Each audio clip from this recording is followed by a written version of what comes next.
Hello mga katolbox. Ngayon, nandito na naman tayo. Ituturo ko na naman ngayon kung paano magpatay at magbukas ng ilaw. Di namin alam yan Sa mga hindi pa nakakaalam, ituturo ko to ngayon. Wow, ang lupit. Bubuksan ko para makita nyo. Oops. Ang galing, di ba? Nailip na naman kayo. Bukas patay lang yan.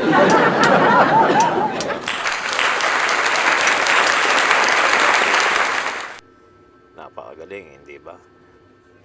So, sa mga hindi pa nakakaalam, ngayon alam nyo na. Kaya sa susunod na video, mag-comment below lang kayo para maturuan naman kayo ng kung ano-ano pang kalokohan. Salamat. Yun lang. Bye-bye.